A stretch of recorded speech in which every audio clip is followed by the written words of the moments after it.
Marcos, se você puder colocar.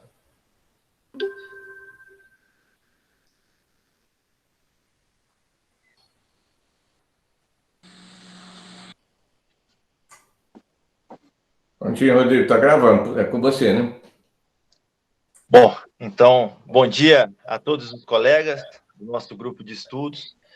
Lembrando sempre que essa é uma iniciativa encabeçada pelo professor Pedro Calixto, junto à Universidade Federal de Juiz de Fora. E hoje a gente dá início, hoje dia 2, né, de junho de 2021, a gente está dando início aí à retomada do nosso grupo de estudos mesmo de retórica. Bom,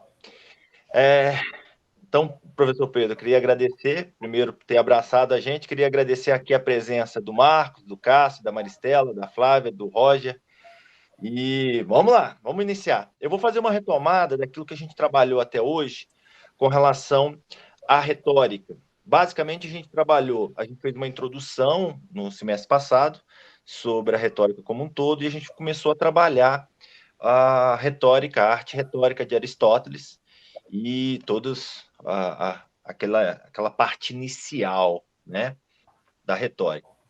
Bom, eu queria aqui fazer uma retomada, uma retrospectiva, porque eu acho que essa contextualização histórica ela é muito importante, até para que a gente tenha uma noção do que já foi falado e do que o que vem posteriormente. Eu, recentemente, depois eu vou compartilhar no grupo, eu estava lendo um artigo de um professor da USP, professor aposentado, depois eu vou compartilhar para todo mundo ter acesso, e ele fez um destaque que eu achei interessante, e isso mudou bastante a minha visão com relação à própria retórica.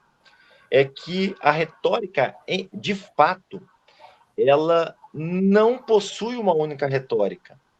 A retórica, ao longo da historicidade, ela foi sofrendo, e ele usa uma metáfora que eu acho sensacional. Ela é como se fosse o elástico, que ela estica e encolhe, estica e encolhe. Agora a gente está num momento em que a retórica se encolheu demais. E ela, a partir do século XX, ela começa a querer crescer, não só na filosofia, com o Perelman, né, naquelas teorias da argumentação, como também no próprio direito, em outros ramos, até da educação. Bom, então, eu acho isso importante a gente saber, por quê? Porque tudo que eu falar aqui da parte histórica, pelo menos essa contextualização, e para a gente entrar efetivamente no Aristóteles, eu acho que a gente tem que pensar e ver a retórica como algo que ela vai ser influenciada pelo espaço e pelo tempo. Olha que coisa interessante, né? A própria física ela vai justificar, e a filosofia como um todo, mas a física também justifica. O espaço e tempo ele influencia muito na retórica. Bom, qual é a origem da retórica? A gente sabe que a retórica no Ocidente, né, na filosofia, como diria o professor Mário, só existe filosofia ocidental, o resto não é filosofia, é pensamento, mas a filosofia, enquanto filosofia, ela tem uma relação muito estreita com a própria retórica. E começa na Grécia Antiga, ali na região onde era a Sicília, mais especificamente, alguns autores defendem que teria sido Empédocles o iniciador, e aí depois você tem Córax e Lísias, que teriam sido discípulos de Empédocles e teriam levado a retórica a um outro patamar de ensino, mas ela começa ali na Sicília, onde hoje a gente conhece por Sicília, mais especificamente, ela pega essa repercussão toda em Siracusa, que é uma regiãozinha bem até então, fazia parte da Grécia, mas era bem pequenininha. Era uma cidade em que ela sofreu ali pela ação de tiranos que dominaram a região, e quando eles dominaram a região, isso é interessante, por quê? Porque eles dominam a região e eles tiram completamente a capacidade ou o patrimônio daqueles cidadãos que ali viviam. E aí, já vou passar até a palavra para o Roger, que está com a mãozinha levantada. O que acontece? Nessa região, Quando essa tirania ela cai e a democracia é instalada, olha que coisa interessante. A retórica ela começa a ganhar volume e as pessoas elas vão aos tribunais. Então a retórica basicamente ela ganha esse volume mesmo com o próprio direito. Eles vão às praças públicas, né, aos tribunais, para poder reivindicar as suas propriedades. E eu me recordo isso em 2001, quando eu estudei direito, um professor que eu tenho muito carinho com ele me disse, né, ele me ensinava obrigações, e ele fala, senhores, a propriedade de bens móveis se transmite com a tradição, né? Ou seja, com a tradição mesmo, tradicional, passa de uma mão para outra. Enquanto que os bens imóveis com a transcrição. Naquela época, naquela região, não se tinha ali a transcrição, não se tinha papel, era muito difícil. Então, era tudo muito oral. E aí, algumas pessoas descobriram que tinham mais facilidade, mais nata, e aí eles iam para os tribunais e comprovavam a sua propriedade, que tinham sido despojados da sua propriedade, justamente nessa sustentação, nessa oratória. E alguns se tornaram professores. E aquilo se espalhou, sobretudo, e aí é um outro marco, que aí surge uma nova figura, que são os próprios sofistas. Eu vou passar agora a palavra, antes de entrar nos sofistas, e para que a gente inicie até a retórica de Aristóteles, mas eu vou passar a palavra primeiro para o Roger, depois para o professor Pedro, para que eles falem, porque eles estão com a mão levantada. O meu é só um protesto, né? Quero deixar registrado aqui meu protesto dessa sua colocação inicial no tocante à questão de que filosofia é só na parte ocidental, né?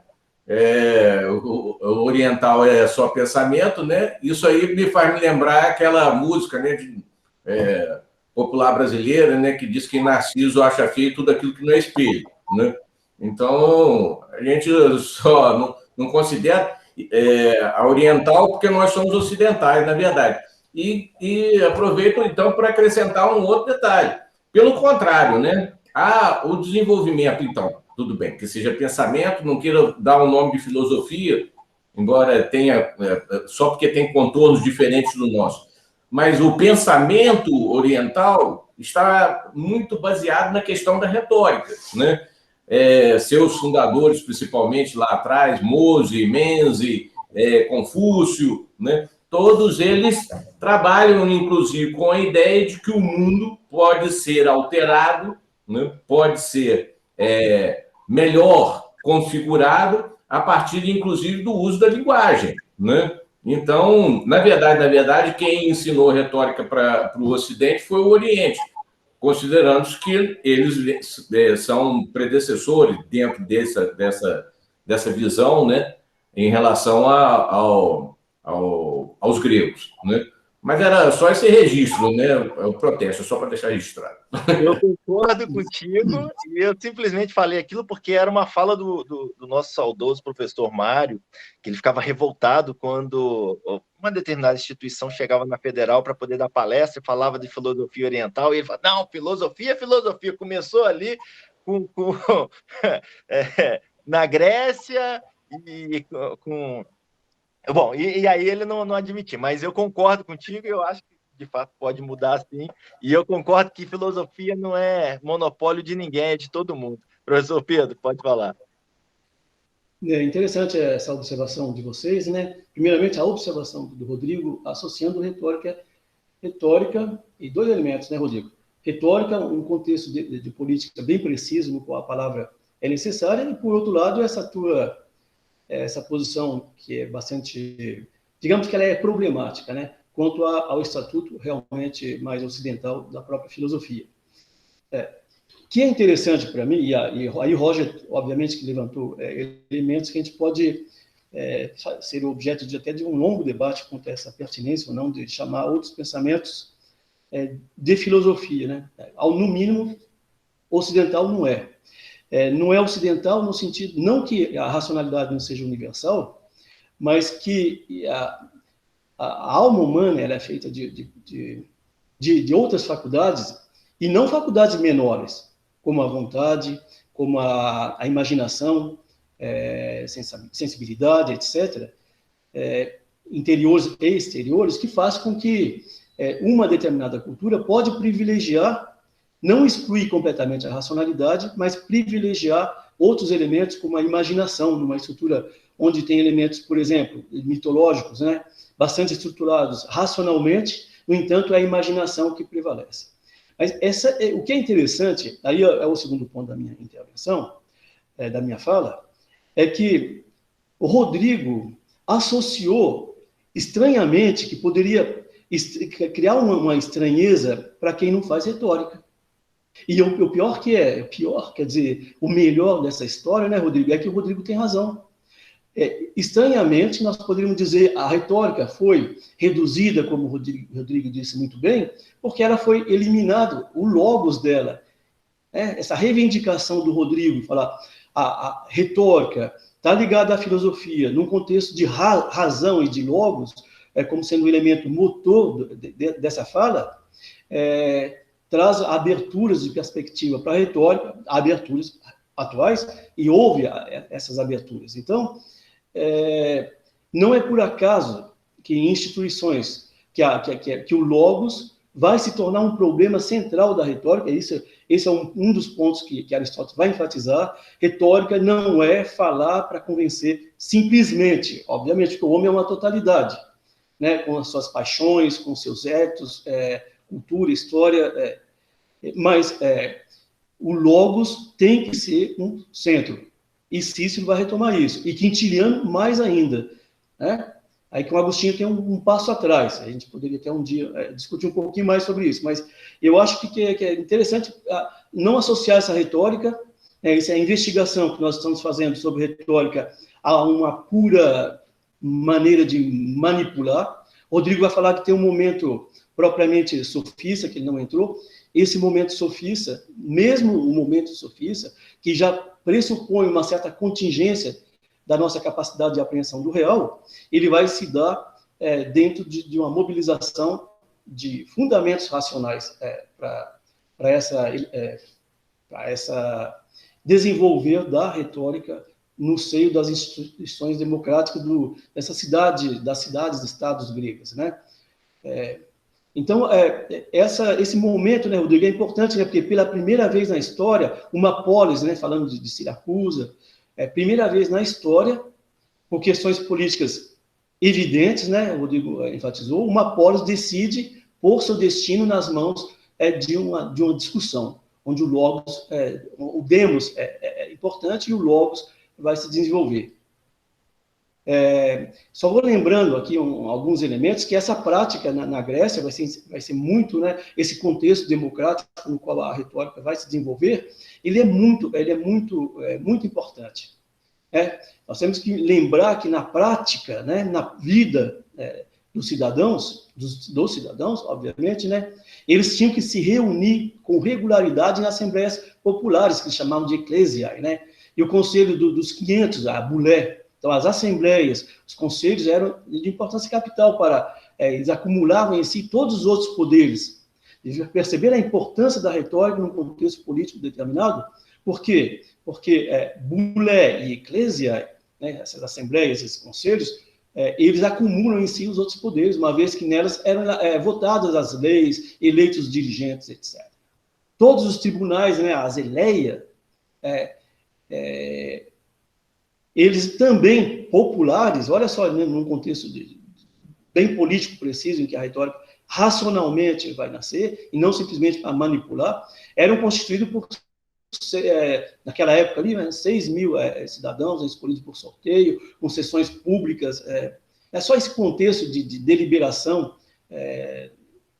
que, através daquela frase tão importante, né, quis abulé et demo, né? Quem desejou, assim, né, com aquela menção própria daqueles discursos gregos, né, das decisões deliberativas, quis a bulé, né, esses conselhos de assembleias e conselhos deliberativos, e o demo, né, Tá? Então, nós estamos realmente num contexto político bem preciso. É só isso que eu queria dizer. Obrigado, Rodrigo. Ok. Bom, eu queria aqui falar com todos, né? Quem é novato no grupo, que a gente... o que tem de mais belo nesse grupo de estudos é que, claro que tem uma hierarquia, mas existe uma democracia que todo mundo fala, todo mundo participa, e isso é muito interessante. Então, quem está chegando hoje, Flávia, a gente foi parceiro num grupo, né, de trabalho, uma turma. Então, o Cássio, a Maristela, o Marcos vão participar, porque eu acho que é interessante, isso engrandece. Eu vou fazer uma pergunta, antes de retomar para os sofistas, para o Roger, que eu vou pegar ele como para Cristo. Ô, Roger, como você não tem obrigação nenhuma de acertar, mas eu sei porque você comprou um livro que o Pedro tinha recomendado, o Pedro até depois não gostou do livro, eu gostei bastante, aquele livro amarelinho, talvez você não tenha tido ainda a oportunidade de lê-lo todo, mas eu vou te fazer uma pergunta que nesse livro tem uma resposta.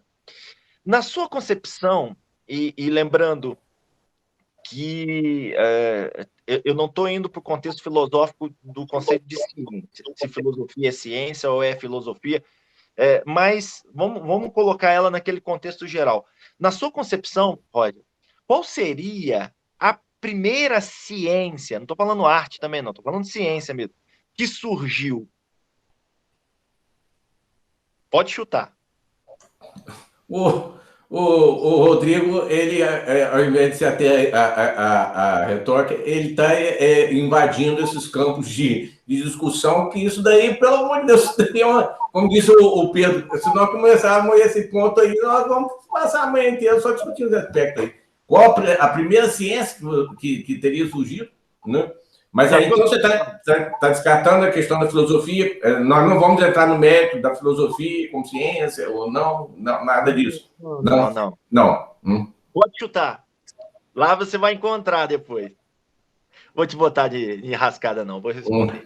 O livro que você está se referindo é o Trivium Clássico, né? Mas, para ser sincero, aí, Rodrigo, é uma questão, né? Uma pergunta, assim, muito focada. Eu não conhecia esse autor, eu esqueci o nome dele agora, se você puder falar, mas esse autor, ele me parece, ele é muito famoso na comunicação, tá? Qual que é a primeira ciência que ele cita aí, que eu achei sensacional, que eu nunca parei para pensar? Ele fala o seguinte, a primeira ciência foi a gramática. A gramática... quando você fala gramática, a gente pensa, por mim, a maior invenção do ser humano é a comunicação, seja ela verbal ou não verbal, mais do que o fogo e outra. Mas quando ele cita a gramática, isso tem a ver com o que a gente está falando aqui da retórica, ele fala o seguinte, a gramática enquanto saber escrever, mas sobretudo, e a gramática antigamente, se você lembrar, era por meio de poemas. Aqueles poemas, né, que se tinha antigamente, era uma estratégia de memorização, porque você memorizava por histórias. Você não tinha papel. Lembra que a gente está falando aqui da transcrição, de bens móveis, né, de patrimônio? Você não tinha papel. Então, o que você fazia? Você contava histórias, que era uma forma de você... Aí vem metáforas, parábolas. Por isso essas estratégias retóricas, né? Mas quando você contava história, por meio da Ilíada, da Odisseia, depois, né? Porque você, na verdade, você tem são 3 histórias que são conjugadas, 2 gregas e uma romana, porque você tem a Eneida. Né? O cavalo de Troia, por exemplo, ele não aparece na Ilíada e na Odisseia, ele aparece na Eneida. Então, essas epopeias que eles criam era uma forma de quê? Passar conhecimento e, principalmente, você conhecer o mundo. Isso, quando você fala da mitologia, que nada mais é do que a gramática, é uma forma de leitura do mundo, de conhecer o mundo. Eu acho isso importante para aquilo que a gente vai trabalhar. Depois, nesse livro amarelo, ele também cita, com relação ao Trívio, você tem um movimento já filosófico, que aí sim você tem aquele expandir da razão, né, do logos, e a retórica. Para esse autor, e eu acho interessante a gente entender aqui, porque tem a ver com a retórica, ela ia... ele fala... a dialética, porque a lógica seria a dialética, e a retórica, elas têm uma mesma origem, né?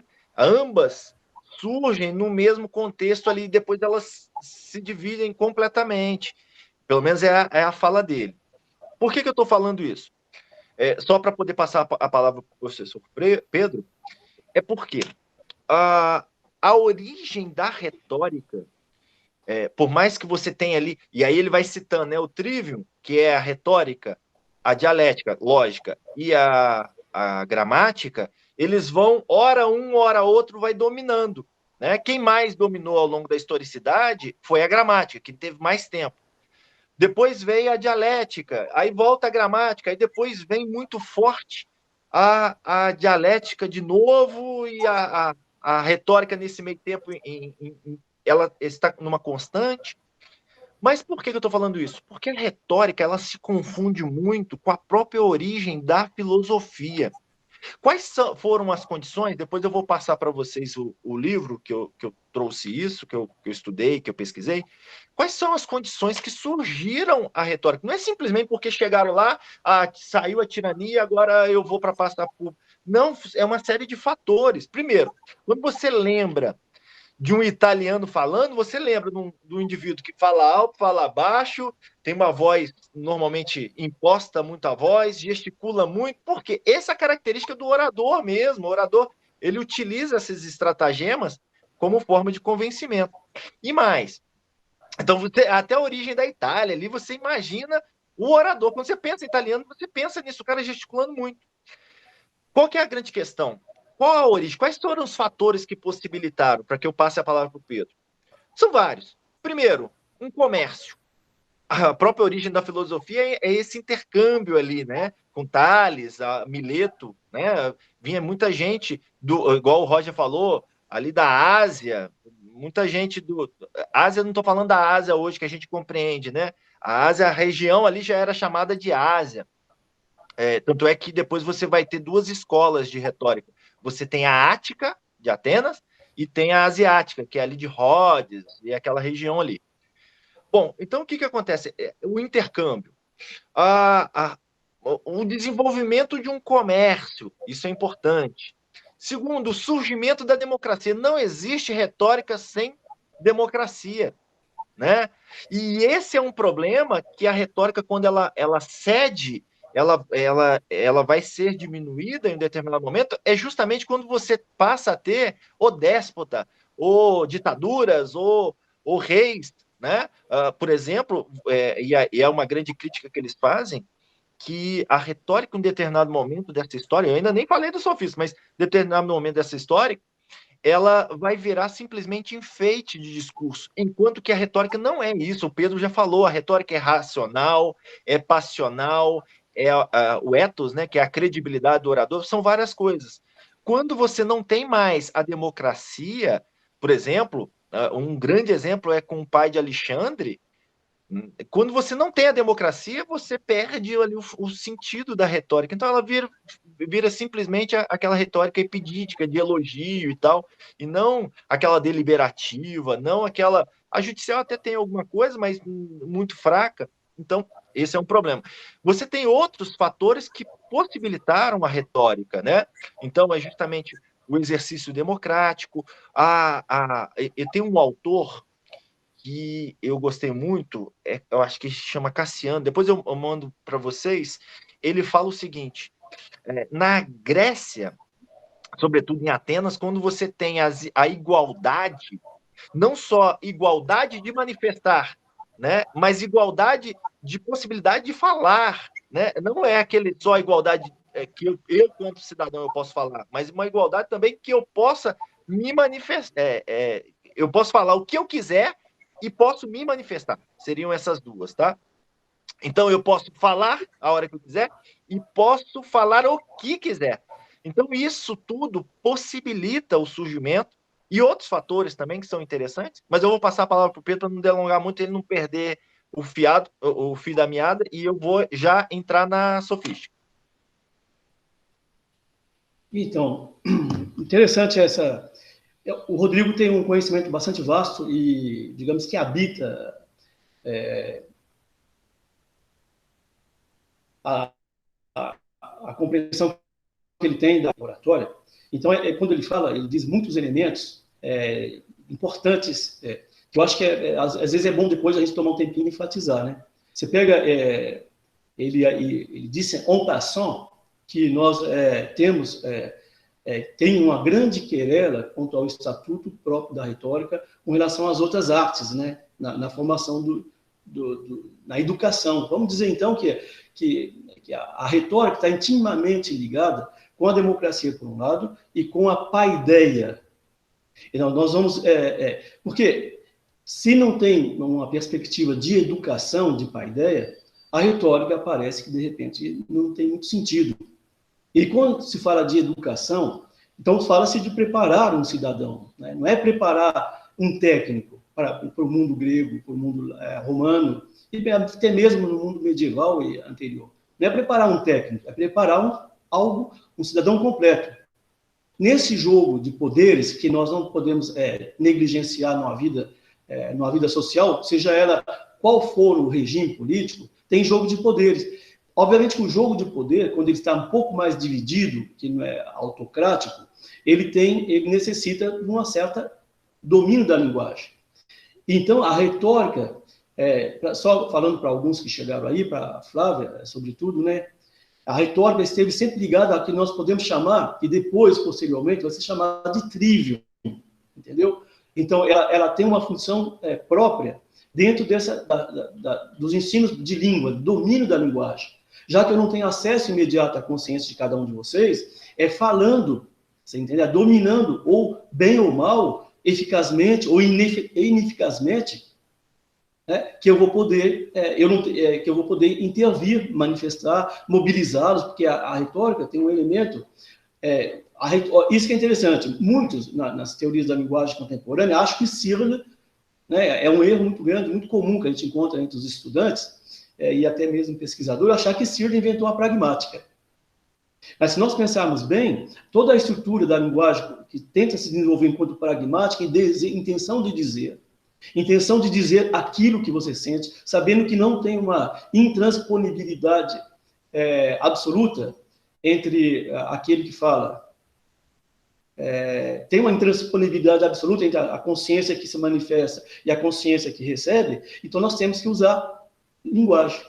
Então, a linguagem, faculdade de falar, a língua, enquanto elemento fundamental de estrutura justamente de uma comunidade num dado momento histórico, e que vai desenvolver essa língua de maneira quase cultural pontualmente. Um terceiro momento que é o ato de falar ele mesmo. Porque nós temos, então, 3 elementos aqui, onde a linguagem torna-se central.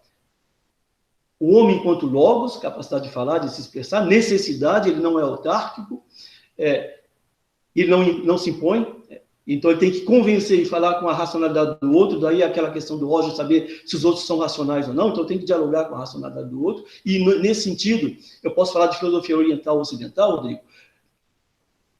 Se você vai na Sorbonne hoje, você vai encontrar gente do mundo inteiro. Na Idade Média, você encontrar gente do mundo inteiro. Então, a racionalidade não é um privilégio do Ocidente. Tá? Não é um privilégio do Ocidente. Ela se desenvolveu mais no Ocidente.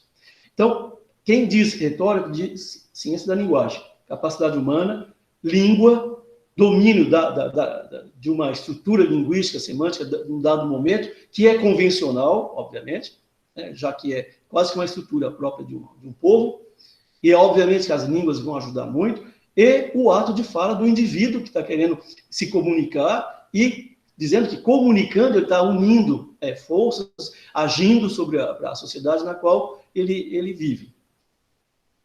A retórica, aí cria um problema muito sério para a retórica, que eu estou apaixonado atualmente, que é saber se a retórica tem a função simplesmente de ornamento de discurso para convencer, ou se a retórica tem que investir a própria educação. E todos aqueles elementos que o Rodrigo disse rapidamente, mas que ele sabe que por trás tem elementos importantes, central para Quintiliano e central para Cícero também, e que vai criar a querela dos sofistas da qual o Rodrigo vai falar provavelmente na sequência, é uma questão de função da retórica. A retórica vai se contentar de uma paideia onde ela pega elementos que já são formados e vai simplesmente entrar numa espécie de ornácio e de um patos, ou a retórica vai investir o sentido da educação profundo e formar o cidadão. Por isso que a dialética ela entra quase que numa perspectiva retórica e nesse sentido ela nasce no Ocidente com Sócrates, a filosofia nasce de fato no Ocidente com Sócrates, quando ele vai entrar em contato com essa. Então a gramática ela é quase que instrumental, mas a retórica torna-se tanto o fundamento no que determina quais os textos que eu vou usar para ensinar a retórica, e com que objetivo, porque eu já estou formando um cidadão, vocês entenderam? A retórica, ela é mais... tudo forma um cidadão, mas a retórica, ela tem essa finalidade, ela exige um contexto, não é qualquer... Não se ensina, como o Rodrigo disse muito bem, Rodrigo, parabéns, não se ensina, não se estuda, não se valoriza a retórica na cidade autocrática. Eu posso ficar num assento ornácio, né? Elegias. A elegia é excelente, né? Para esse tipo de coisa. Mas a retórica ela é investida enquanto paideia. O que eu vou ensinar? E daí, os momentos históricos da retórica, a gente vê. A privilegiar textos de filosofia, aí entra a privilegiar mais a dialética, privilegiar textos de mitologia, qual mitologia? E Agostinho vem e termina fazendo uma síntese de 3 cidades no Ocidente, nesse logos ateniano, né? Ateniense, desculpa, esse logos, essa vida política e jurídica que o Roger e o Rodrigo conhecem muito bem, de Roma, e ao mesmo tempo ele vai numa espécie de instituto oratória, retomando os objetivos de Quintiliano, introduzir a base da formação do cidadão a partir da Bíblia agora, e não mais purificada, que ele toma o cuidado de purificar de leituras mitológicas e opressantes, mas ele faz agora formar um cidadão vai ser a partir cidadão. Então, a retórica, viu? Todo o projeto dele de retórica é formar um cidadão, que não é mais o cidadão terreno, é o cidadão na terra como homo viator, como homem viajante. Professor, então, essa questão... Até a tradição romana, né? É a tradição romana. Substituindo a Enéida, sobretudo naquela formação dos estudantes, que tinha sido preconizada pelos oradores romanos, pela Bíblia. Bom? Pela Bíblia. Obrigado, Rodrigo. O Marco? Então, eu não vou me prolongar muito, né, para não tomar o tempo do Rodrigo, mas quando você estava falando dessa questão de uma visão negativa da retórica, né, me lembrou que eu estava lendo por coincidência, para outra disciplina, eu estava lendo Gorgias, do Platão, e que eu achei legal citar ele aqui, né, para quem tiver interesse também, porque ele vai justamente trazer essa visão desse debate, que ele vai falar que a retórica, para ele, é um floreio, né? Ele vai ter uma visão mais crítica da retórica, que ele vai falar que a retórica nem é uma arte, ela é mais uma... Ele fala que o bom... Ele está discutindo com um cara que é um bom orador, né? Ele chega lá para discutir com um grande orador da cidade, ele fala que os grandes oradores não tornam a cidade melhor, eles são só bons em convencer, mas que a retórica não tem esse fator educativo, né? Que para ele é uma visão mais negativa. Então, só achei legal citar, porque eu achei bem curioso ler ele em paralelo aqui, porque é uma visão diferente daqui depois o Aristóteles vai trazer, né? O Aristóteles vai falar, não, é importante você saber falar bem, porque senão o mal a mentira pode vencer a verdade só porque ele fala melhor. Então, só em termos de curiosidade, né, para os colegas aqui também, caso alguém não tenha lido Gorgias, então eu acho um texto bem interessante para ler em paralelo aqui a nossa discussão. Okay. Se vocês me permitirem, eu vou só completar, porque o Marcos também disse algo fundamental na proposição de Aristóteles, que diz o seguinte, ele diz o seguinte, se a verdade pode ser derrotada, olha só, a verdade aqui implica razão e logos, se ela pode ser, Marcos, olha só, se a verdade pode ser derrotada num debate, e ela pode, Logo, a retórica já tem uma razão de existência. Sim, exatamente. Perfeito. Essa colocação de Aristóteles é perfeita, né? Isso daí não tem para onde correr, né? Isso que eu achei curioso mesmo, os dois textos em paralelo, porque eles vão mostrar muito essa diferença. O Platão vai falar, já não serve para nada, isso aí é só enganação. E o Aristóteles já vai ter uma visão, não, pode servir para enganação, mas também pode ser útil quando você está debatendo com alguém ali que conhece também a retórica, ele pode de repente superar, né? Porque ele fala melhor do que você, mesmo falando uma inverdade, né? Rodrigo, eu vou tomar a palavra aqui, você não me passou não, mas vou tomar a palavra. Só para corroborar essa colocação do Pedro e do Marco, no sentido de que a retórica, né, assim, ela se apresenta, né, como uma prevenção àquela crença equivocada, que eu acho que é a crença de Platão e Sócrates, né, no sentido de que a verdade tem um poder tão absoluto que ela é capaz de se impor por si própria, né? E é um equívoco, né? A gente percebe a partir do momento que o discurso, né, conforme bem diz Aristóteles, o discurso pode vencer a verdade, seja ela a melhor verdade que for, né? Agora, eu queria fazer só um registro de um outro protesto. Rodrigo, você me deu a missão, né, de... essa ideia do macho, você me desculpe, mas eu não concordo com ela, né, no sentido de que a gramática... Isso aí é uma ideia que o macho usou no Trivium, mas que atende a ele, né, que está falando sobre a questão da retórica. Se você for usar uma ideia, anota para a gente colocar numa nota de rodapé no seu trabalho de mestrado. Se você for utilizar, né, a ideia assim, de uma forma mais etérea, no tocante à questão da ciência, né, porque essa visão, por exemplo, da gramática enquanto ciência, não é exatamente só esse uso, né, que foi dado na antiguidade. Isso é uma visão assim, uma pré-formação da gramática enquanto ciência, digamos assim, né? Mas se você for usar esse paradigma para descobrir qual que foi a ciência, então nós temos que retroceder um pouco, né? E eu apontaria, então, a semiótica como o primeiro ramo a se apresentar como científico, né? Porque é o símbolo, né? E toda mitologia, por exemplo, é baseada no símbolo, né? E é através do símbolo, muito mais do que... né, isso já há estudos nesse sentido, né, variados, onde se transmitem valores, né, cargas de valores, etc. e tal, diante de símbolos mitológicos, para a sociedade, né? Oralmente. Mas ali o símbolo era muito mais um trabalho muito mais sofisticado até do que a própria gramática, né? Professor, Roger, mas é porque eu não soube me manifestar, mas justamente é isso que ele defende, porque a gramática aqui, ela é basicamente a mitologia. A mitologia porque ela... Mas eu digo assim, porque a ideia do estudo do símbolo, no caso, né, a proposta de usar um símbolo, né, é muito mais, digamos assim, entenda as aspas, né, porque isso tudo é precário, né, é uma visão precária, não tem nada a ver com a ciência de hoje, né? A proposta de usar o símbolo é muito mais, né, aprofundada, muito mais trabalhada do que a própria questão da gramática em si, né?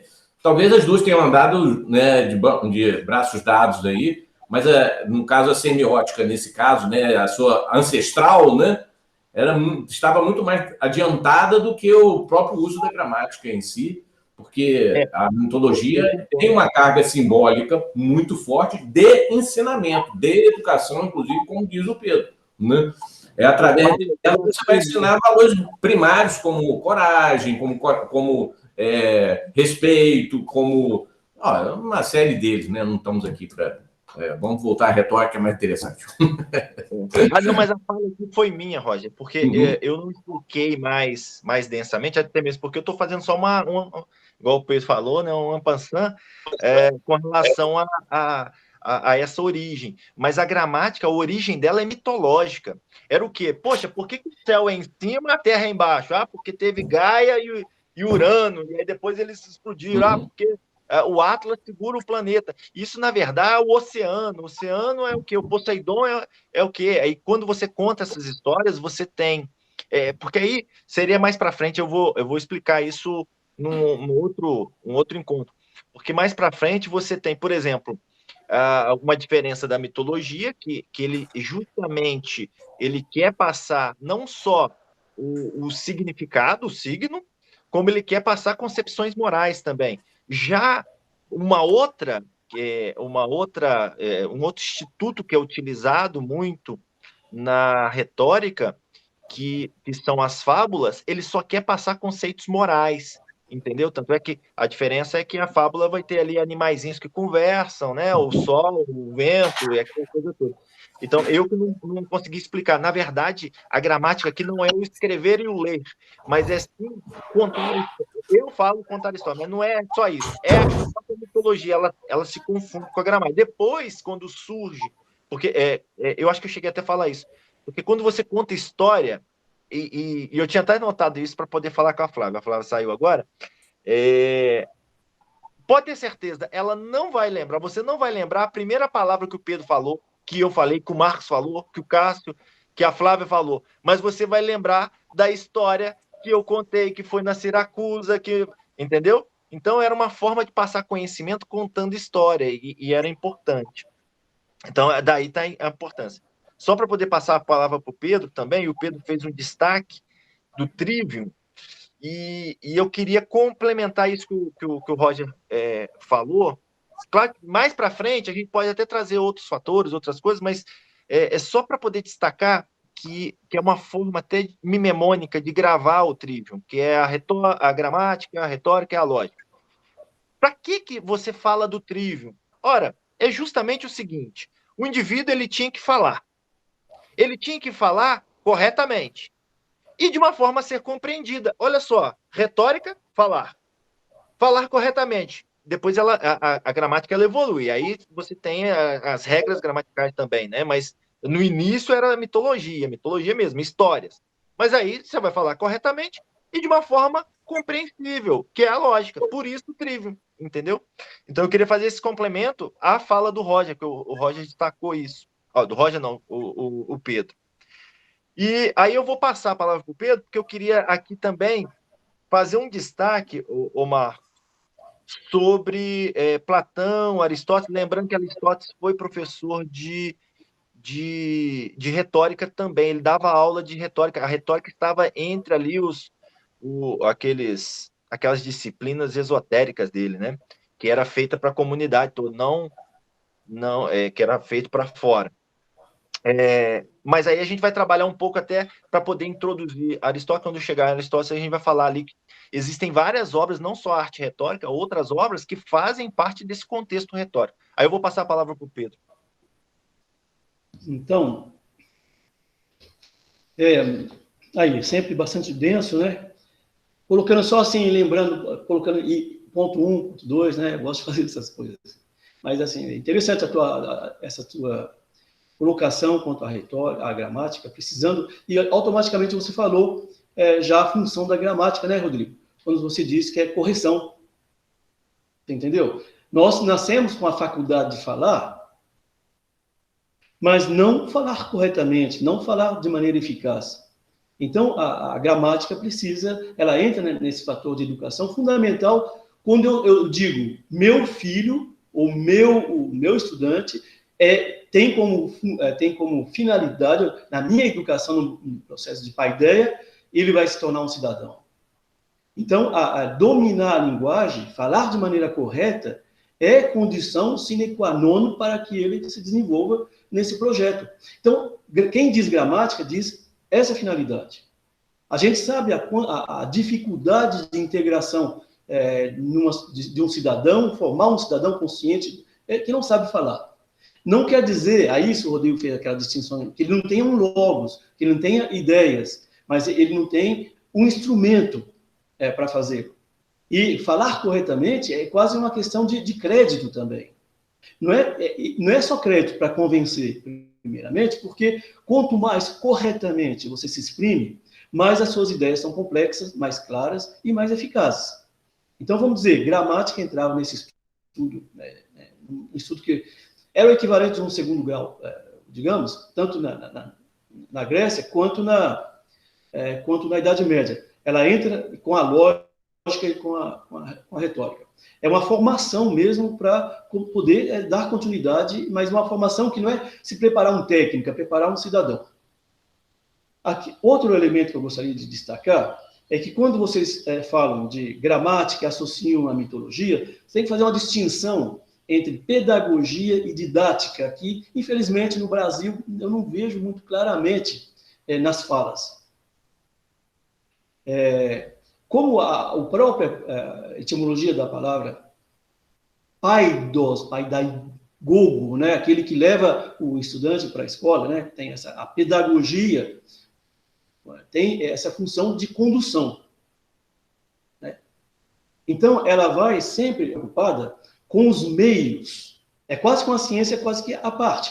Ela está preocupada com os meios que eu vou utilizar para chegar a essa finalidade, que seria atribuir a correção.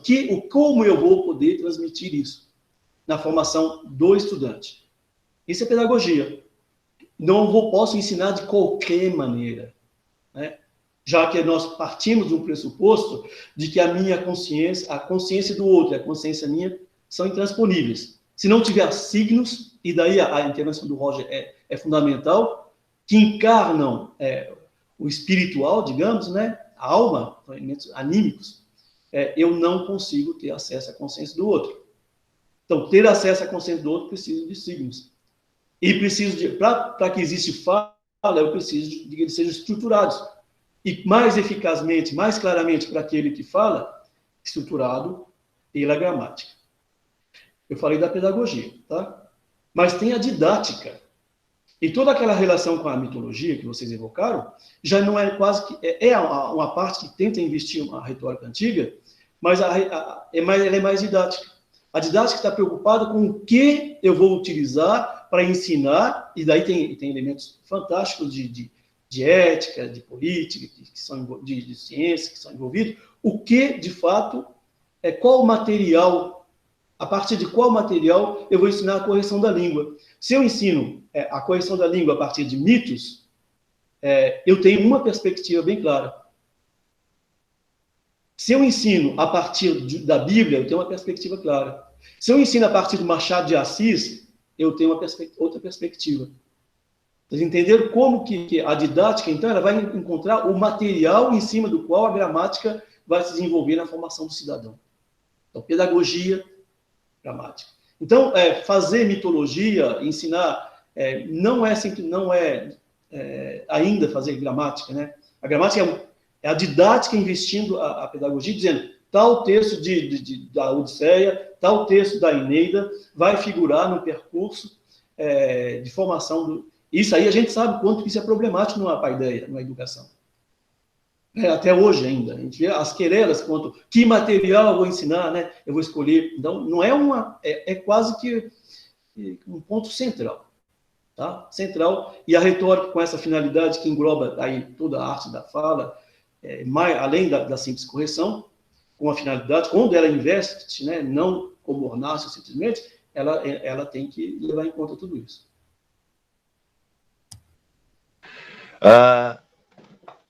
Só Marco, o Marco tinha ponderado, eu tinha falado que eu queria fazer aqui um complemento à fala dele, eu acho super interessante, até por esse tipo de visão que normalmente, porque o Marco, como bom estudante que é de filosofia, ele trouxe uma questão que há muito tempo é repetida na filosofia, e sempre foi repetida na filosofia, que é justamente, e essa questão que ele trouxe, para muitos, e não é o caso nosso aqui, que a gente está estudando retórica, mas para muitos, foi o que gerou, de fato, aquele preconceito. Não só, e aquela, misturaram muito retórica com a sofística e tal, muito embora eu vou fazer uma defesa aqui da sofística, mas o Marcos, ele representou aí agora nessa fala dele, do Gorgias, aquilo que prevaleceu por causa de Platão e Sócrates, né, mas por causa de Platão, ao longo da história, essa crítica que se fazia. Ora, a retórica ela não vale para nada, né? A retórica, muito embora exista também um problema aí não muito refletido.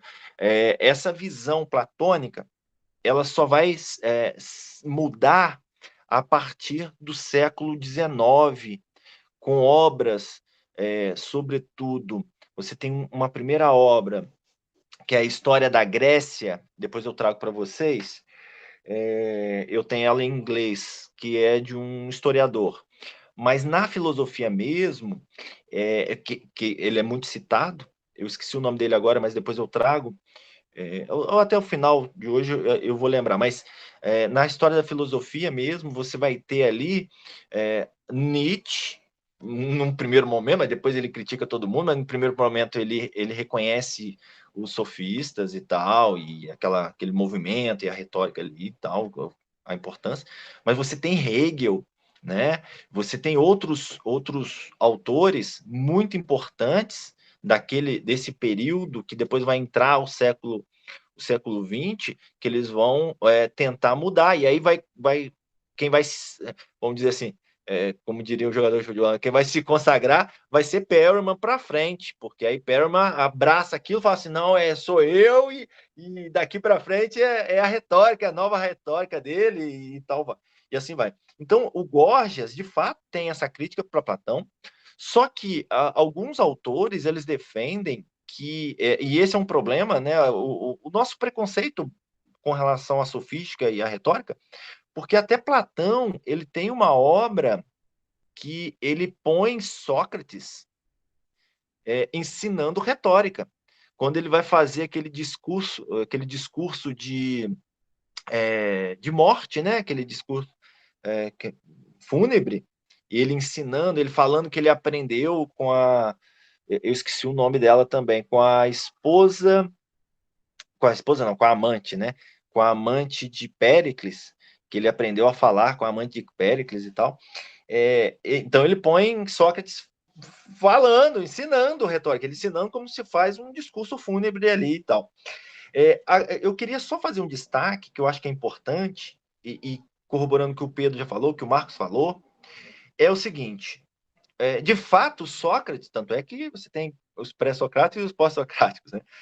Tem os pré-socráticos, os socráticos e os pós-socráticos, mas os pré-socráticos, que é a filosofia da physis, Roger, ela era uma filosofia baseada na tentativa de explicar o mundo. Olha só que coisa interessante. E a gramática, ela estava junto ali, justamente com a mitologia, tentando explicar o mundo. E aí, por que Sócrates igual o Pedro falou, o fundador da filosofia, e pode não ter sido, ele não foi o iniciador, né? Não foi Péricles, ele não foi Tales, e também não foi quem deu o nome, que foi Pitágoras, mas ele é, de fato, aquele que fala o seguinte, olha, vamos analisar aqui o ser humano como ser humano, ele começa a dar, é importante essas coisas, mas a natureza, a física, mas vamos analisar, ter uma visão mais ontológica, vamos dizer assim, ou antropológica. Mas não era só Sócrates. Essa que vem a grande questão. Para a filosofia é Sócrates, mas na verdade Sócrates ele faz parte de um contexto sofístico. Para muitos, Sócrates ele era, e depois eu posso trazer para vocês a citação e o livro que diz isso, e alguns mesmo defendem ferrenhamente, que Sócrates era de fato um sofista. Só que um sofista não do discurso longo, mas um sofista de discursos curtos. Por que eu estou falando isso? Óbvio que para a filosofia Sócrates era filósofo, eu entendo isso, compreendo também que Sócrates tem uma importância extrema para a dialética, é ele que introduz esse movimento, enquanto a sofística se preocupava muito mais com a retórica, e eu acho que o grande mérito de Aristóteles, e eu falo o seguinte, que Aristóteles está para a ciência, assim como Jesus Cristo está para a religião católica.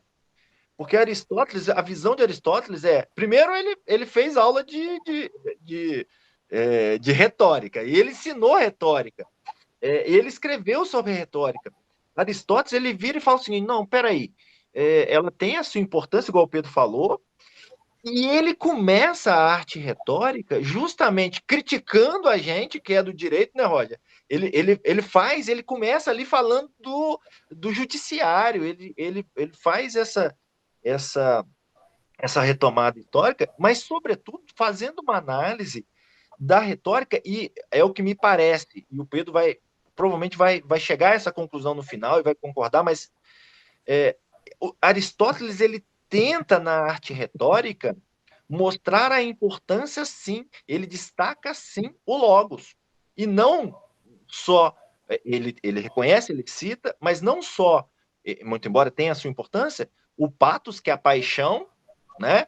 E não só o ethos. Para a Flávia, que está chegando agora, Flávia, o que são isso? Aristóteles, ele utiliza o nome provas, mas prova não é provas como a gente pensa. Alguns autores traduzem como meios persuasivos, meios de persuasão. O que isso quer dizer? As provas para Aristóteles na arte retórica são 3. É o ethos, que é a credibilidade do orador. Então está ligado ao orador, à pessoa dele. O pathos, que é a paixão que esse orador causa no auditório. E o logos, que é o discurso. Olha, vamos lá. Eu até brinco, né? A Santíssima Trindade da retórica. Você tem o orador, o ethos. Faz um triângulo mesmo. O orador é o ethos. Você tem o auditório, que é o pathos, que é a paixão. Você vai mover o auditório. E você tem o logos, que é o discurso. Então você tem ali o discurso, o orador e o auditório, o que é básico numa retórica. Só para poder... Eu sei que na hora que eu falei, o Pedro já se contorceu e pediu, levantou a mãozinha. Quando eu falo com relação a esta visão de que Sócrates seria um arquissofista, você tem alguns autores, e eu assisti várias videoaulas, depois eu vou tentar compartilhar com vocês também, de uma instituição espanhola e tal, alguns professores muito tradicionais, e eles vêm falando o seguinte, e eles fazem até uma análise de uma comédia que tinha, de Aristófanes, acho, que cita que para o público como um todo, não existia diferença de Sócrates dos sofistas. Ele era mais um daqueles que ficava lá discutindo coisas que não tinha nada a ver com nada, para o público em geral. E aí eles vão fazer essa crítica nele. Eu sei que existiam, sim, gerações de sofistas, e aí eu quero fazer esse destaque, porque eu já vou introduzir a sofística aí. A sofística, o próprio Sócrates, ele fala expressamente, né, quando ele encontra com um dos seus uma das pessoas, ele fala assim, estou indo lá encontrar com o homem mais bonito da Grécia. Eu estou reduzindo, tá? Mas quem que é o homem mais bonito da Grécia? É fulano? Não, não é. O homem mais belo da Grécia é justamente Protágoras. Né? Mas como o Protágoras tem 70 anos de idade... Não, mas ele como que a inteligência, a sabedoria não pode ser mais bela. Então, ele faz esse destaque, ele reconhece ali Górgias, ele reconhece, por mais que tenha as críticas, mas ele reconhece Górgias, reconhece essa primeira e a segunda geração. O problema é quando você começa a ter os erísticos e os políticos, né, dentro da sofística. Mas essa é uma visão minha daquilo que eu estudo. Eu vou passar a palavra para o Pedro para ele poder me descer o sarrafo, e depois eu vou entrar na sofística aqui, propriamente dita. Ao contrário, eu vou parabenizá-lo, porque eu acho que, de fato, essa ideia de que Platão critica a retórica é equivocada.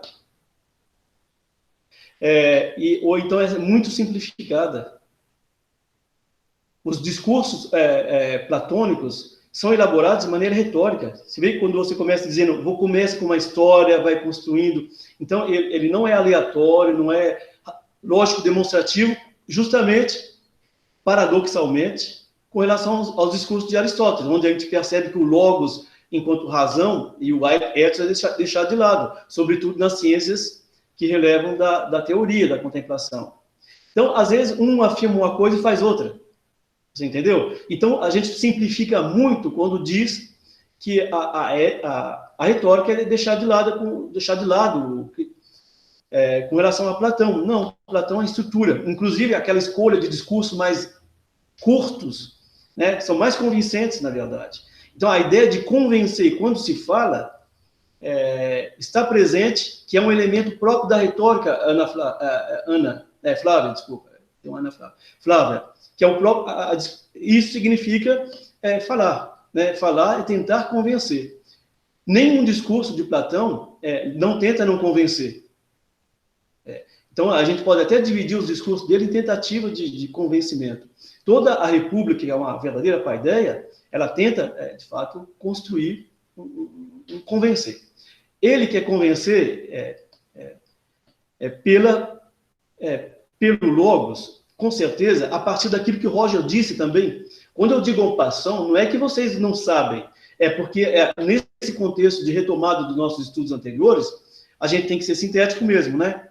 Então é normal. Mas o Roger já tinha dito isso, que quando nós enunciamos, nós afirmamos, por exemplo, que a retórica tem uma função num discurso um pouco mais preciso, que tenta convencer, mas que talvez não está muito intimamente ligado à potência do orador, etc. Ele está pensando que o ser humano, quando ele fala, ele é investido de uma capacidade de convencer, ele tem razões racionais para fazê-lo, mas ele precisa elaborar isso de maneira pragmática e eficaz.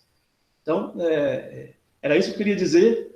Aí você fala assim, mas então qual é o problema de Platão e dos sofistas? O problema é profundamente filosófico. Aquela ideia, né, Roger, que você disse, Platão está convencido, e aí é o problema de Platão. O problema Platão, digamos, ou problema Platão, convencido de que aquele que sabe não pode fazer o mal. Que basta, né, o Roger falou isso claramente, que basta termos um conhecimento para sermos bons. Essa ideia é porque o conhecimento deriva do bem, entendeu? E não pode, só o ignorante faz o mal, que é aquela definição que ele dá na República. Ela é interessante. Quer dizer, se você escolhe o mal, é porque, de fato, você tem ainda elementos que você ignora. Dá para defender essa tese, mas ela é complexa. Já o sofista, eu diria, a parte da pragmática de Aristóteles, leva em conta o ser humano enquanto capacidade de desejar o falso conhecendo o verdadeiro.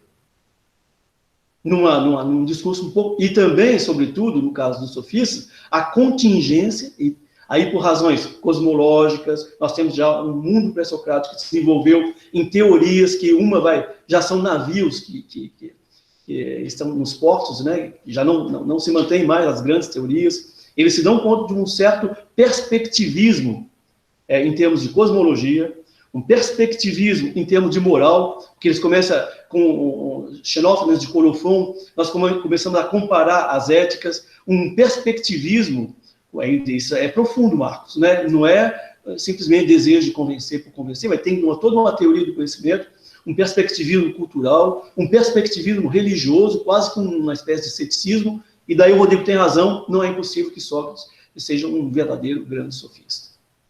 Então, são razões filosóficas, propriamente dizendo, que estão à base desse confronto, dessa disputatio, né, fazendo uma espécie de anacronismo entre Platão e os sofistas, e não, de fato, a importância do discurso, a importância de formar um cidadão, que isso é o coração da retórica, que nenhum deles abandonou.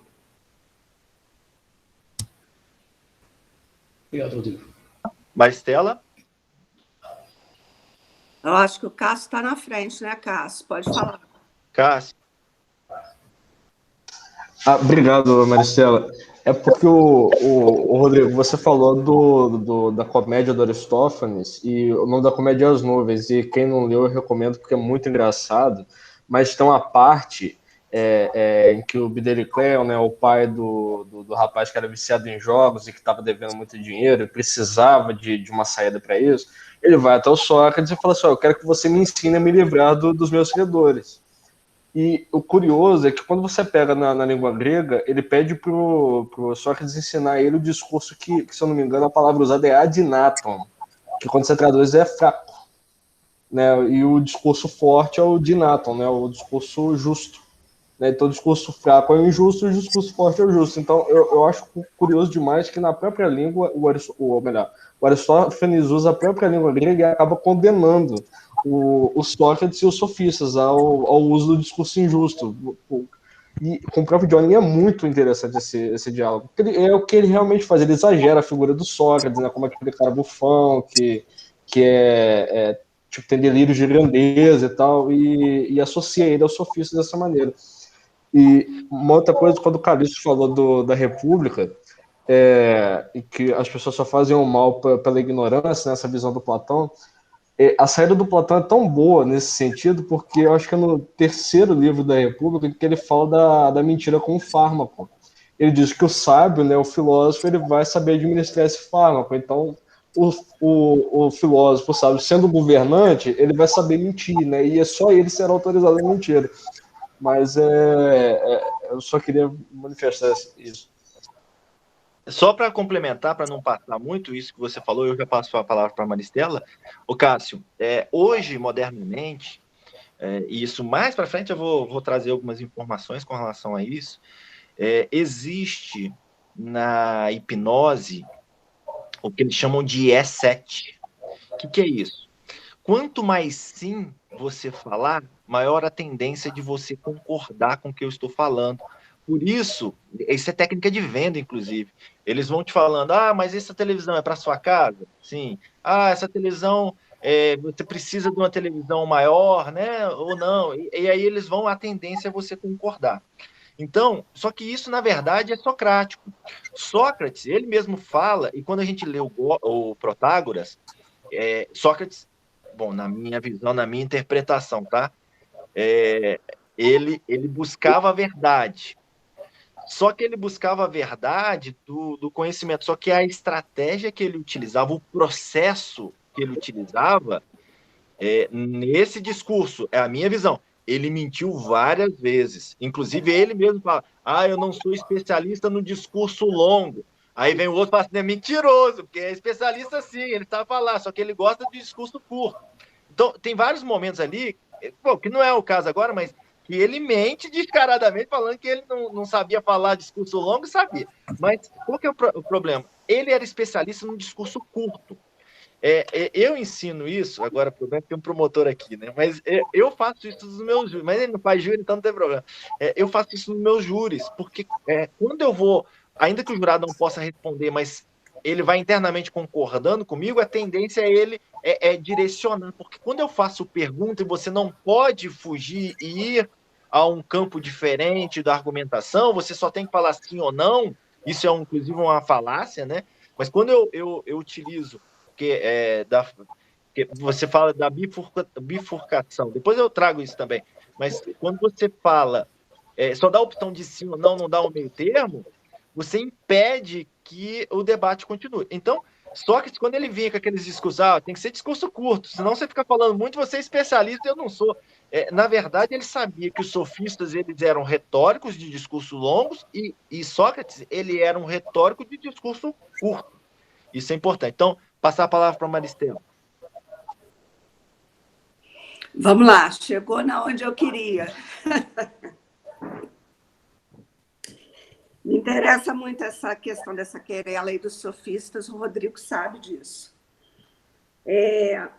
Eu queria falar alguns pontos aqui que eu anotei, né, para eu não perder. Que o Sócrates era um sofista, eu também acredito. A briga do Sócrates com os sofistas é que ele falava que o discurso deles era bom, eles tinham um discurso bom, mas que não era sólido o discurso, que o fundamento deles não era sólido. Eles, por exemplo, o Sócrates cita que eles falavam de um atributo sem saber o que era o que realmente. Por exemplo, né, dá o exemplo da bondade, que falava o atributo da bondade, mas não sabiam o que era bondade. Então, quando ele sai a procurar lá o Só Sei Que Nada Sei, né? Que ele sai a procurar, que ele era o mais sábio dos homens, ele vai procurar se existe alguém realmente sábio, né? Então ele vai interpelar os poetas, os artesãos, os políticos, para ver a solidez dos argumentos deles, né? Então, é essa briga. Agora que Sócrates era um sofista, sim, eu acredito que sim.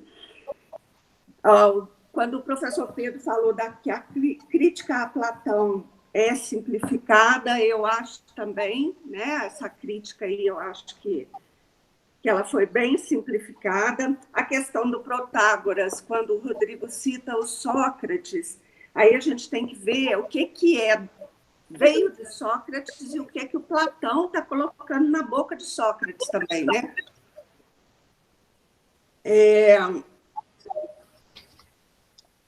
A questão também do Sócrates, né? O método dele, a maêutica dele, né? O método dialético, ele desconstruía, então, com essa interpelação aos sofistas, né?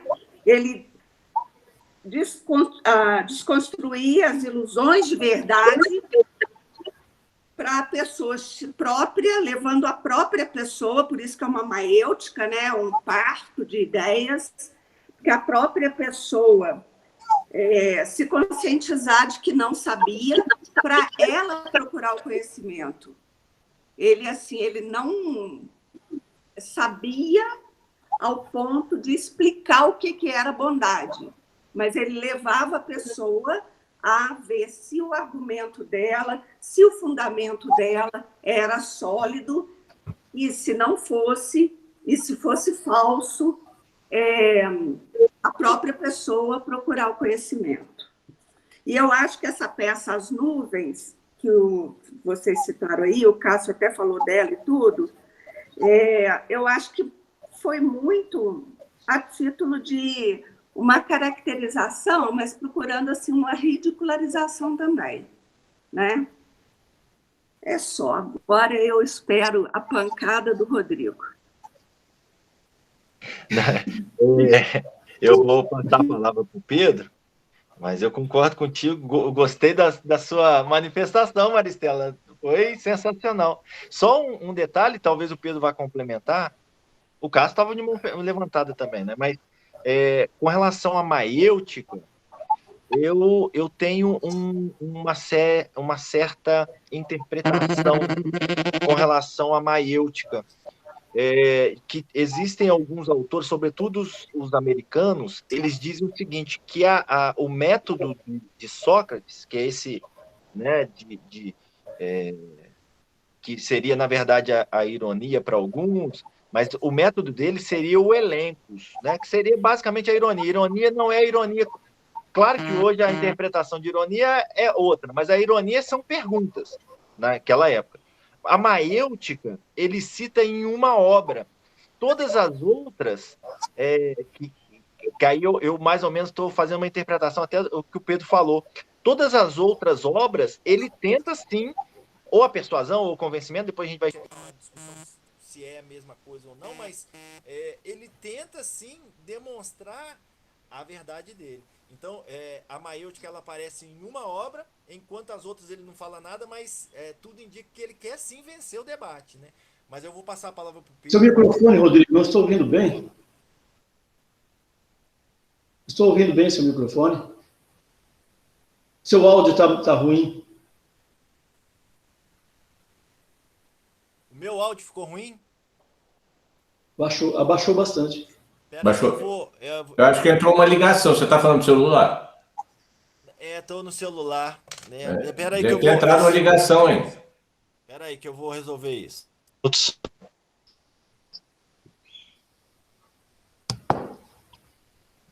Voltou? Agora, perfeito. Voltou, né? Voltou. Não, que eu tinha... Vocês não escutaram, então, o que eu falei? Não, escutamos. Estava ruim, mas deu para escutar. Pedro, contigo agora. Eu tenho uma mãozinha levantada ali, que eu depois... Eu vou ser rápido, então, discurso curto, como Platão.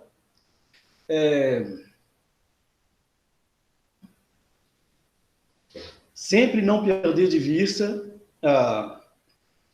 o Sócrates, quanto personagem histórico, que pode ser pensado no interior de um movimento sofista, e a construção do Sócrates platônico. Tá? Quando a gente fala aí, quem é Sócrates, toda aquela ideia.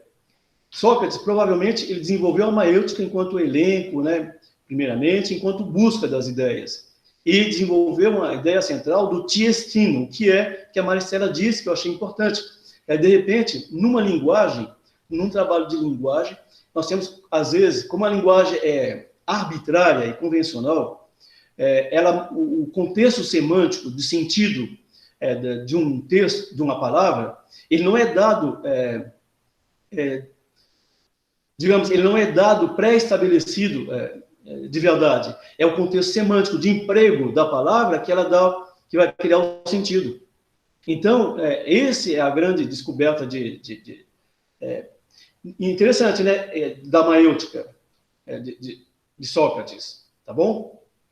Eu tenho que, antes de fazer essa busca do sentido das coisas, estabelecer, primeiramente, um ponto comum sobre o qual eu vou me apoiar para estabelecer a busca.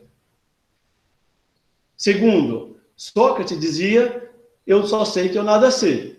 Então, ele está inteiramente, essa proposição provavelmente pertence a Sócrates, porque ela está na apologia de Xenofontes, né?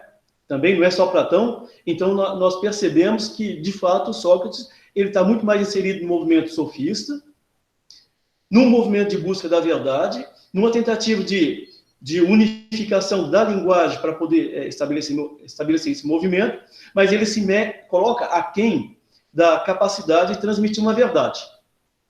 Ele é bem próximo do sofista. Ele não tem a pretensão de, através do discurso, gerar a verdade. Platão retoma isso, no Menon, sobretudo, mas em outros discursos, e ele vai defender uma tese muito forte, segundo a qual a verdade não sendo mais subjetiva, porque até o movimento propriamente de Sócrates, né, de determinação de conceitos ligados ao emprego de uma própria palavra, já mostra que tem algo que transcende. Então, Platão vai desenvolver toda aquela teoria da reminiscência, provavelmente com essa ideia de que o conhecimento verdadeiro, o que não acreditava a sofística, por razões que eu já disse, bem fundadas, não é opinião, não é brincadeira deles, eles têm razões, eles desenvolvem teorias. Não gosto de falar de propaganda, mas eu tenho um capítulo que eu escrevi o ano passado, num contexto bastante particular da minha vida, que vai ser publicado agora. Eu já passei de antemão para vocês, mas não devia ter feito, mas que ele pode servir para vocês como um início, né, para compreender isso, tá? Então, é bem argumentado. O que Platão tenta ultrapassar é que a paideia tem o conhecimento, que o Roger já disse muito bem, não podemos perder de vista, que o conhecimento, ele obriga, ele tem uma capacidade, aí pode ter a ideia de convencimento, né, Rodrigo? Aí poderia até falar, ele convence, né, a verdade convence. Bom, vamos ficar por aqui. Passo agora a palavra ao Roger. Ô Pedro, foi bom até você ter retomado esse ponto aí, porque agora eu tenho uma dúvida. Não vou dirigir o Rodrigo para deixar ele em situação difícil que ele fez comigo, não. Vou dirigir para você, né? Veja só. Eu tenho uma dúvida nessa questão aí, que é o seguinte, essa sua colocação eu acho assim, fabulosa, né? Principalmente porque a mim, pelo menos, me deu uma visão bem diferente no tocante à questão desse embate, né, deles entre os sofistas e eles, etc. Então, o que parece mais um mau uso da retórica, né, pelos sofistas, que é sempre dessa forma assim, mais rasteira colocada, né? Um mau uso da capacidade do discurso em convencer e etc. É o que Platão vai criticar. Não, é que por trás há um fundamento outro, né? E que, inclusive, vai colocar em campos opostos, portanto, Sócrates/Platão e o próprio Aristóteles, né? No sentido, essa questão de fundo que você tocou agora no final, que a verdade obriga, né? Então, para Platão, nós temos uma verdade que, né, ela obriga, né, e não é a questão do convencimento em si que vai nos levar lá. É só que se você não chegou lá, é porque você, na verdade, é um ignorante ainda, né, e que, portanto, você ainda não chegou no bem, né? Porque o bem é a verdade absoluta, as duas coisas se confundem, então você ainda é um ignorante, né? O que nós estamos precisando é explicar você melhor, mas, na verdade, a verdade em si, ela tem um poder tal que obrigará. Que aí, inclusive, remete àquilo que o Marcos estava falando da crítica de Gödel, né? Ou seja, olha, isso tudo aí isso é floreio, porque, na verdade, a verdade ela tem esse poder de convencer. Enquanto que para Aristóteles, não, né?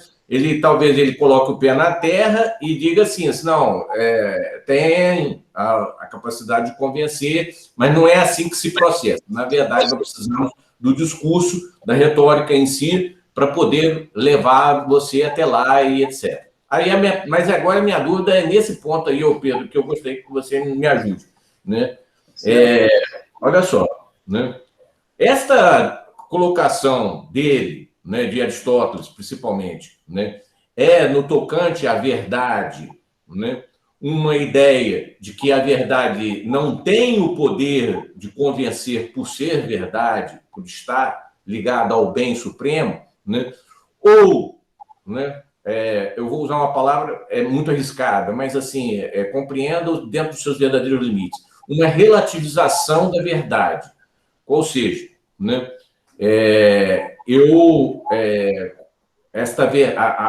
a verdade em si é algo que ela precisa desta nossa contribuição para se tornar verdade também. Portanto, há uma verdade que eu, né, entendo como verdade, né, que, portanto, ela precisa ser corroborada, né? Não é um caso só de levar à verdade absoluta. Para Aristóteles, não há uma verdade absoluta nesse sentido, exatamente, né? Mas de uma verdade onde a gente precisa construir a verdade enquanto seres humanos, né? A verdade é algo a ser construído entre nós e não simplesmente alcançado por nós, né? Dentro, inclusive, até dentro da própria ideia do estabelecimento do bem dele, né?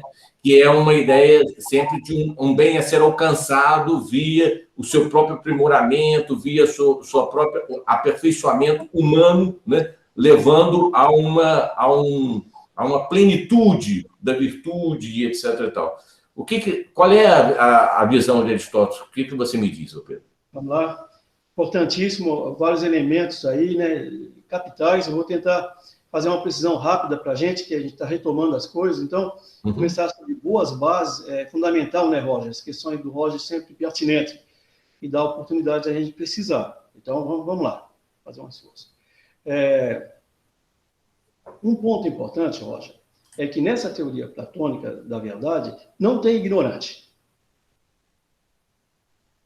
Até a própria teoria da reminiscência já pressupõe um certo conhecimento, um certo inatismo. Vamos falar de inatismo para atualizar um pouco essa palavra. Quer dizer, o absolutamente desconhecido não pode ser buscado. E eles têm essa ideia de que a racionalidade humana ela é investida de um movimento curioso, no sentido positivo da palavra, né, Cássio? Não de vício, de libido, a curiosidade de Agostinho, mas é um movimento de investigação que realiza o próprio ser humano. Então, não tem absolutamente ignorante. Aquele movimento do Meno, né, onde ele mostra o escravo, olha só, é forte, né, escolher um escravo. E que está querendo dizer que a capacidade de apreensão da verdade nem é inerente a uma classe social. Ela é inerente à nossa própria condição humana.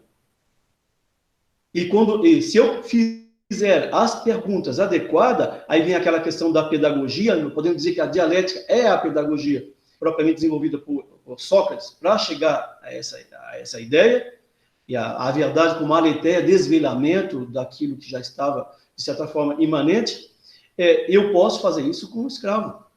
Entendeu? Então, não é mérito de classe social. É forte, é só lembrar essa ideia. Aí, obviamente, Aí você fala assim, mas então o que pode impedir a busca? O que pode impedir a busca é o dogma. Você entendeu? Quer dizer, o próprio dogma tem uma frase que o que mata a filosofia é você achar que sabe. Então, aí você para com esse movimento natural de tentativa de compreensão e começa simplesmente a justificar posições. Não é a posição sofista. Tá bom? Não é a posição sofista. Porque a própria posição deles, epistemologicamente falando, teologicamente, culturalmente falando, leva a uma ideia de uma filosofia dinâmica de busca. Então, não é um problema deles. Mas é um problema que pode se tornar político, pode se tornar religioso, em certas atitudes em que eu, de repente, me estabeleço como sendo uma pistis, como sendo uma fé, né, uma crença, que é sempre o início, não é desvalorizando a crença. Todo começo é inadequado. Né? Todo começo de investigação, ele é necessariamente inadequado. O problema é que numa opinião que se torna dogmática, ela se opõe a isso. O que mata a filosofia, eu repito mais uma vez, é a ausência de questões. E essa preocupação em dar respostas. Tá? E não é esse o movimento dos sofistas, não é esse o movimento de Platão. E todo mundo está preparado para. Esse é o primeiro ponto, primeiro aspecto da sua fala. O segundo ponto, aí você perguntou algo para mim, né, que eu tinha que desenvolver.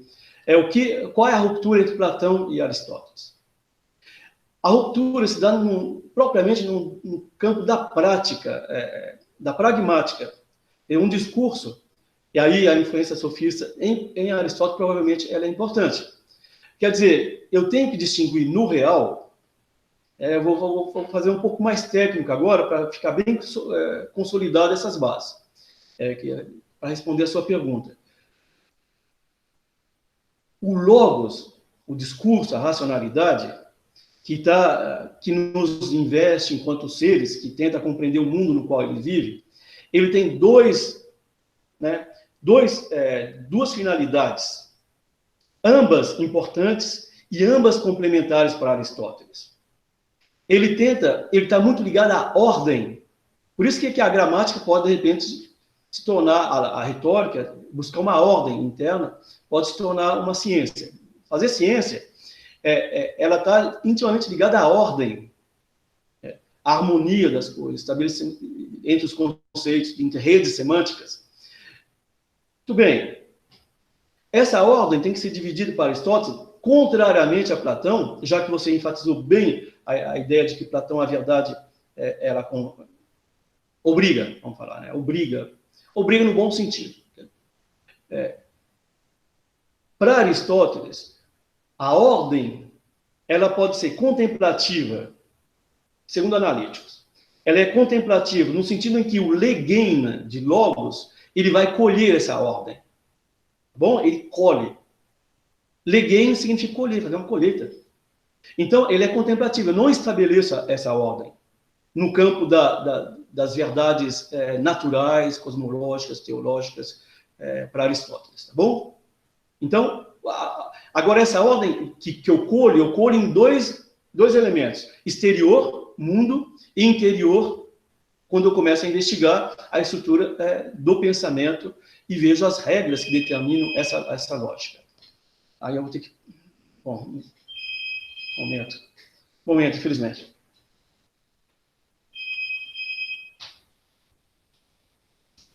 Enquanto o Pedro vai solucionar ali o problema, eu gostaria aqui eu vou dar uma continuidade para depois passar a palavra para ele, mas eu vi aqui, a gente está discutindo, e olha como é que é interessante, né, esse grupo, que todos participaram, sem exceção, e eu vi posicionamentos que convergem, podem divergir, mas basicamente convergem para um caminho que, olha, eu só tenho a agradecer a todos. Deixa eu passar a palavra de novo para o Pedro poder complementar. Daí, Roger, então, para Aristóteles, isso não é relativo, é uma ordem que você colhe na natureza. Então, ele chama isso de teorias de ciências teoréticas. Então, tanto quando você faz uma lógica, estabelece os critérios como verdades das quais você não pode nem escapar, como o princípio da não contradição, que faz parte dessa verdade, a estrutura que é importante para a retórica, a gente vai ver, né, futuramente, a estrutura dos argumentos, quando eles são estabelecidos segundo regras, que implica a humanidade como totalidade, como a razão, né, enquanto racional, ele está fazendo isso não como verdade subjetiva, relativa. Mas esse é o primeiro campo. O segundo campo, isso que é a grande novidade de Aristóteles, é que a racionalidade pode ser aplicada não ao necessário, contemplativo, mas ao contingente. Tá bom? O contingente é aquilo que já mas que pode ser de uma outra maneira. Ele implica, aí que é interessante, ele implica 3 ordens, que não é mais a ordem do colher, mas é a ordem do fazer. É a ordem da produção. O discurso aqui, o Legein, não vai colher, ele vai produzir as ordens de uma realidade que é contingente, que poderia ser outra. Pega um elemento forte, e onde a retórica vai trabalhar, é a política. A política é uma ciência, mas ela não é uma ciência onde eu vou colher regras. Por quê? Porque o homem não é um ser social. O homem é um ser político. E o que é ser político? Significa que a regra do justo e do injusto não são necessárias. Então, elas são o resultado de um logos, né, de um dialogos, né, um logos que passa de um cidadão, de um indivíduo, né, de uma certa comunidade a um outro. Então, e ele visa aqui não mais colher essa ordem, estabelecer isso é fazer política, mas sim mudar e transformar uma realidade que não é necessária, que pode ser de uma outra maneira. Então, eu produzo ordem. Ela pode ser isso é quase meio que externo, mas intersubjetivo. Eu posso usar o discurso, para Aristóteles, para produzir uma ordem interna. Essa ordem interna, ela é ética. Perceberam? Obviamente, eu tenho uma natureza humana, mas eu não nasci bom. Mas eu posso ser um arqueiro cego, me lançar na realização do ser humano, já que cada ser tem um certo ergo, né? Uma certa função para se realizar, para ser feliz, né? Bem pragmaticamente falando. Para ser feliz, ele precisa desenvolver, ele vai criar regras para estabelecer um hábitos que vai mudar a natureza dele. Olha que interessante. Então, eu sou assim, mas eu posso ser de uma outra maneira. Eu tenho a capacidade de trabalhar e mudar em mim, interiormente, elementos. Então, todo o logos aqui desenvolve em produção de regras. Aquela tese central que ele estabelece na Ética Nicômaco, né, de que, digamos que a virtude, né, a excelência, a areté, in messam estina, está na mediedade e não nos extremos, é uma tentativa, é uma regra quase que geral para nós tentarmos criarmos em nós uma segunda natureza. Isso não é para ele não é nefasto. Nós somos chamados a fazer essa segunda natureza.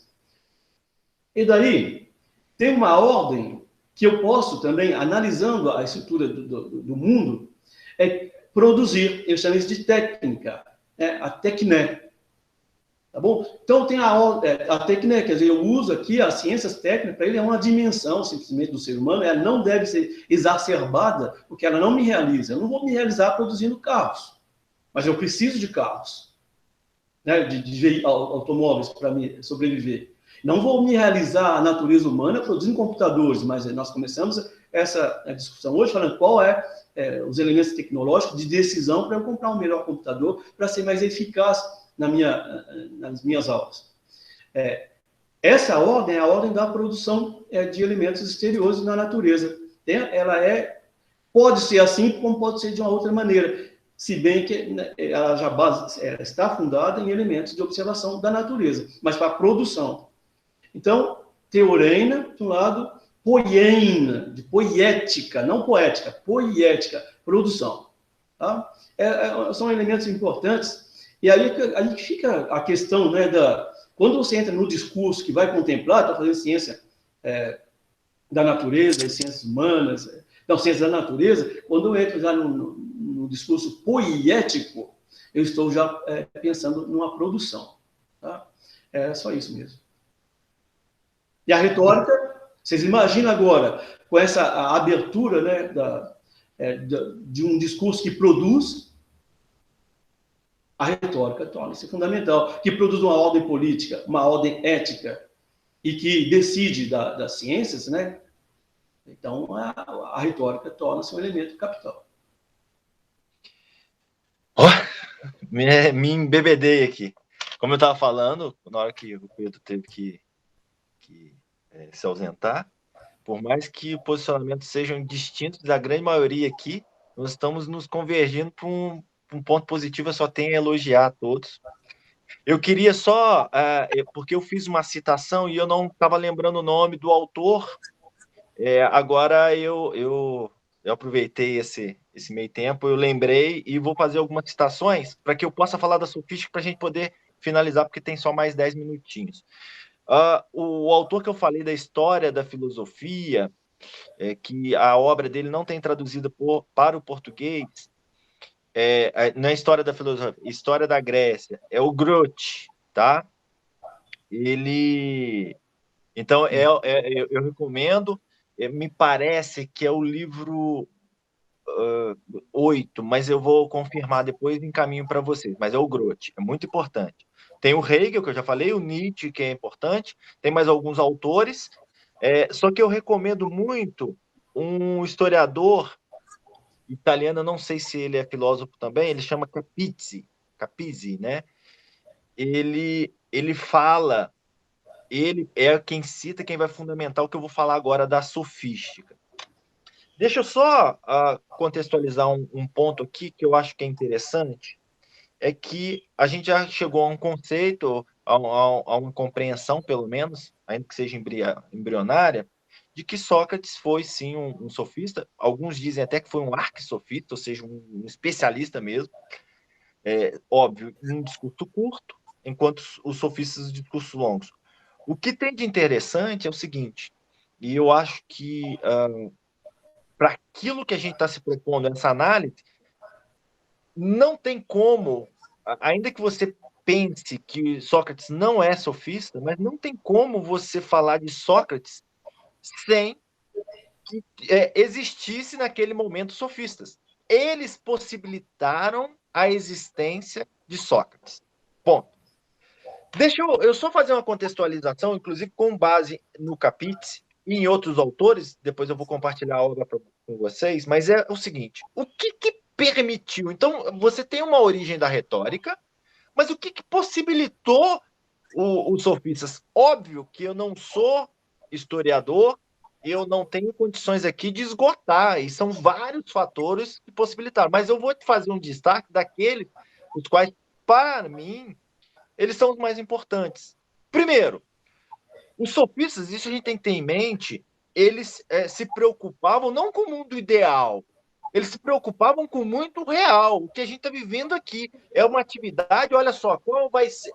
É óbvio, olha, alguém matou alguém, então vamos para o aerópago para poder julgar esse homicídio. Então é coisa que aconteceu. Olha, vai entrar em guerra, então se vai entrar em guerra, o que a gente vai fazer? Vamos fazer um tratado. Então vamos discutir isso. Ou então, olha só, eu estou aqui agora te elogiando porque o Pedro teve essa iniciativa. É o mundo real. Tá? A arte sofística, ela era uma arte por quê? Diferente do que trata Platão, né? Mas por que ela era uma arte? Porque os sofistas, diferentemente dos filósofos, eles não estavam preocupados no aprender por aprender. Isso é filosofia, aprender por aprender. Para que vai servir filosofia? Para nada. Para mim, entendeu? É a minha reflexão, que pode até influenciar o mundo, mas é aprender por aprender. Enquanto os sofistas, eles eram o aprender para fazer. Você aprende a sofística, a retórica, para quê? Para aplicá-la, e não para ficar para mim. Então, essa é uma questão importante. Bom, Vamos lá. Lembra, Roger, quando você falou da mitologia, da semiótica e tal? Sim, Platão, quando ele escreve as obras dele, Rodrigo, interpretando isso, nunca li em lugar nenhum, mas eu interpretando pelo que eu estudo até de storytelling, que eu dou aula disso, né? Platão, ele fundamenta num preceito básico da própria gramática, ou seja, da mitologia, né, da época, que é o quê? Olha, eu não tenho como criar, da poética também, né? Eu não tenho como criar um herói sem que eu tenha um antagonista na mesma proporção. O que diferencia o herói do vilão, o Batman do Coringa, ambos são geniais. Só que o que diferencia um do outro é um detalhezinho. Então, não teria como ele ter o herói Sócrates se não tivesse no mesmo tamanho o antagonista, os sofistas. Os sofistas, eles tinham que representar isso. Aí agora vem. Então, ele traz esse conceito de herói e antagonista para aquilo que ele quer. Agora vamos para um contexto real. O que possibilitou, então, a sofística? Poxa, cidades e estados isoladas. Os caras entravam em guerra com todo mundo. Eles precisavam fazer tratados entre cidades e estados. Então, para fazer tratado, o próprio Gorgias vai para Atenas, por quê? Para poder, vem me ajudar aqui, porque Leontino está passando por um aperto lá por causa de guerra e tal. Então, tratados, era a primeira situação. Então, já tinha retórica e já tinha aquilo. Você tinha, e isso é importante, os líderes políticos, eles eram os sofistas. Essa é a grande questão. Enquanto que, para Platão, ele defende aquela tradição, e lembrando, quando ele critica a democracia e tal, porque Platão ele fazia parte do quê? De uma nobreza, de uma elite. Ele vivia, era ele que mandava e desmandava. Ele, quando eu falo, o que ele representava, era o que mandava e desmandava lá na região. Lembrando que me parece dois tiranos, quando teve aquele problema dos tiranos, né? Tinham dois ali que eram discípulos de Sócrates, mas que eram parentes de Platão, né? Tio de Platão. Então, aqueles tiranos, os tios dele mandavam no negócio. Então, ele representava aquela estrutura que já existia, que ele vinha de uma linhagem diferente. E aí, agora que vem o importante, Roger. Platão ele não fazia parte dos novos ricos. Lembra quando eu falei que a origem da retórica tem um quê da economia? Por quê? Porque algumas pessoas, por mais que fossem cidadãos, eles vieram de baixo, eles vieram não da nobreza, eles eram gregos, tinham o mesmo voto que o nobre, só que eles vieram de baixo. Eles eram os novos ricos. O que eram isso? Eram comerciantes que ficaram muito mais ricos do que aqueles que pertenciam à nobreza. Então, quando você tem o surgimento desses novos ricos, e olha, eram pessoas analfabetas, eram pessoas que não sabiam falar, que não tinham cultura, ok? Mas eles tinham dinheiro. Então, olha, eu enquanto nobre, né, eu tinha educação. Por isso que eles falavam que a educação vinha mais ou menos de... né, o problema da crítica aos sofistas é por quê? Porque os sofistas ensinavam a virtude. Não, a virtude vem de berço. Mas por que vem de berço? Ficou baixo de novo? Não? Por que vem de berço? Porque o nobre, olha a diferença. O nobre, esse é o Capítulo falando, ele tinha um professor particular. Quem que era o professor particular? Era o filósofo. E o filósofo, diferente daquilo que vocês aprenderam, que a gente aprendeu para o Capítulo, ele fala o seguinte, o filósofo ele recebia a remuneração dele. Ele não recebia dinheiro, não recebia o vil metal, mas ele recebia o quê? Proteção e status. Entendeu? Então ele trocava por proteção e status o quê? Aquele ensinamento. Então ele ensinava a nobreza. Só que o novo rico, ele não tinha um filósofo para poder ensiná-lo nada. Então, o que ele fazia? Ele contratava aquele cara que era forasteiro, que tinha um conhecimento, que era o conhecimento retórico, que tinha para eles, lembra quando eu falei que para o povão todo mundo era sofista? Tanto Sócrates quanto os outros, os filósofos eram todos sofistas, que aí vem, né, Pitágoras vai falar, não, eu não sou sofista, eu sou filósofo, eu sou amigo da sabedoria, amante da sabedoria. Ou seja, para aquele povo não tinha diferença. Então eles eram sofistas. Olha, ao invés de eu contratar um filósofo aqui da nobreza, eu vou contratar um cara que está vindo de fora que vai me ensinar a mesma coisa. Então, isso é importante. O novo rico, ele pagava. E lembrando que, complementando uma coisa que o Pedro falou, existia uma remuneração para o cidadão. Eu não sabia disso, não. O cidadão, quando ele ia para as assembleias, que me parece que nem todos queriam também, né? Mas quando ele ia para a assembleia, ele recebia uma remuneração. Quem que inventou isso? Pelo menos potencializou ao extremo. Foi Péricles. Péricles, ele vai e fala assim, vão remunerar, mas vão remunerar bem esse povo. Então, o cara ganhava dinheiro para aquilo também. Então, os sofistas, eles eram remunerados e eles ensinavam aquilo para que a outra pessoa também fosse remunerada. Isso eu acho interessante. Tá?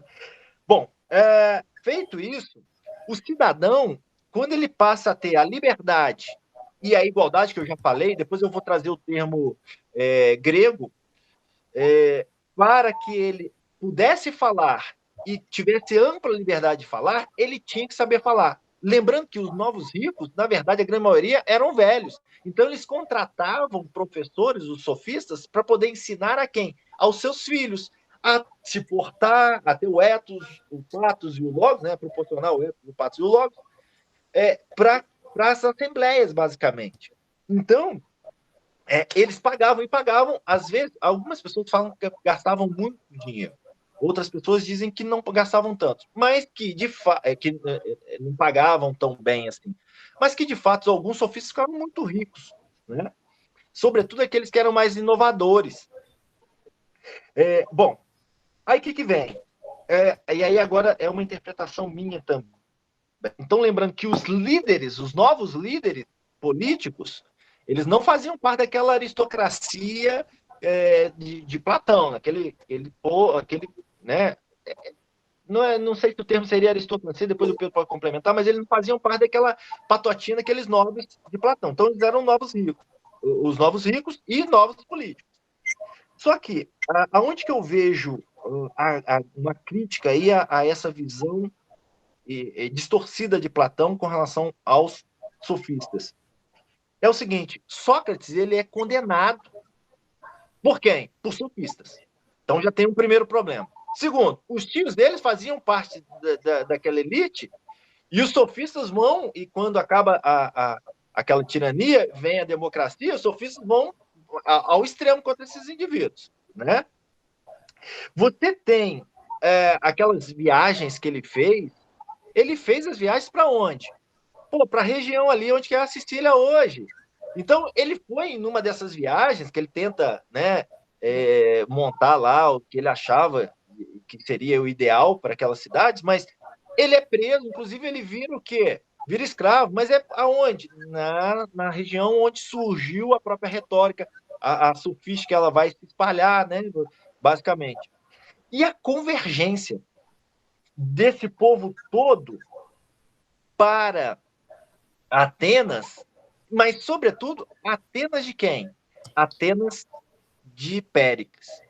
Eu acho que o grande nome ali, na verdade, foi Péricles, que possibilitou o surgimento dessa sofística como um todo. Então, esses são, que para mim, são alguns pontos que a gente pode destacar, né, com relação ao surgimento da sofística e por que da crítica de Platão. E aí eu vou passar a palavra para o Roger, que estava levantado primeiro, depois para o Cássio, lembrando que a gente já está em meio-dia, então tem que finalizar. Eu ia te lembrar exatamente isso, é que nós já estamos no meio-dia. É que a gente precisa deixar um tempinho, Rodrigo, para poder resolver o que vai fazer na próxima, né? Porque senão nós vamos sair daqui sem saber como é que a gente dá prosseguimento. Então, não quero... Da minha parte, não tem problema, eu poderia prosseguir com você, mas, né, como somos um conjunto, eu preciso observar esse aspecto aí, só isso, né? Não, mas eu já finalizei já. Aqui tem